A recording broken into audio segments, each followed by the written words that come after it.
haala kamiin akka paaswordii feesbuukii keenya jijjiirachuu dandeenyu haala salphaa taheen waliin ilaallaa haga dhuma barnoota kanaatti turtii gaarii.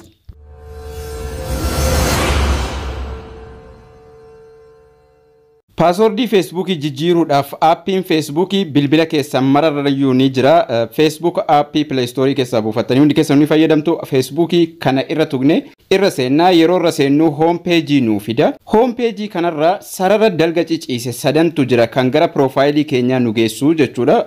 Sarara sadan kana irra tuqna. Settingii keessaa waan ta'eef kan nuti sirreessinu sarara sadan kana irra erga tuqne booda gara gajjallaatti deemne setting and privacy ka jedhu jira.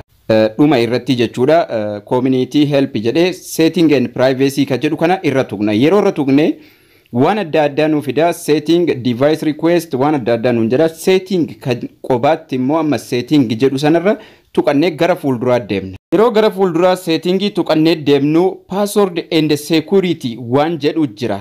Personally jala password and security ka jedhu kanarra tuqne ammallee gara fuulduraa deemna. Yeroo gara fuulduraa deemnu amma settingii addaa bakka Facebookin keenya itti banamee jiru waan adda addaa nu fida as jalatti jechuudha. Garuu nuti kan nuti fayyadamnu change password bakka jedhu kana jira. Change password kanarra tuqneeti kan nuti password Facebookii keenya jijjiirru. Jijjiirruudhaaf steepii mataa isaa qaba.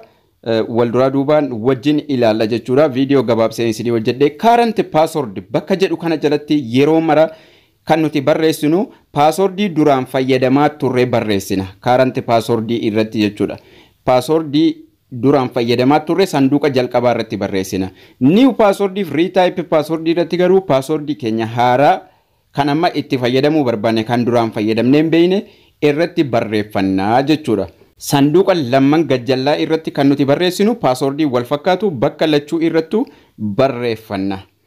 Sanduuqni jalqabaa garuu passwordii duraan fayyadamaa turre kan namni nu jalaa bare yookaan shakkinee jijjiiraa jirru.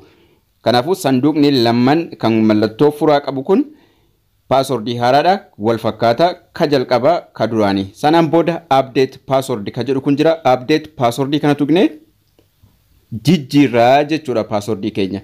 Update passwordii yeroo tuqne passwordiin kee jijjiirame waan jedhu nuuf fida.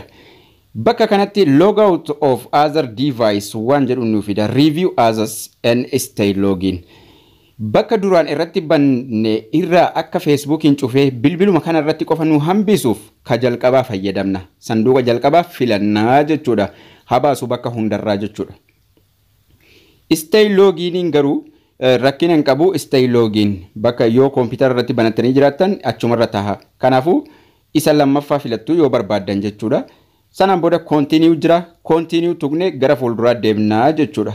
Kan lammaffaa kun stay login gochuufi waa tokko rakkina hin qabu jechuufi inni jalqabaa garuu bakka hundarraa yoo irraa cufi jechuudha.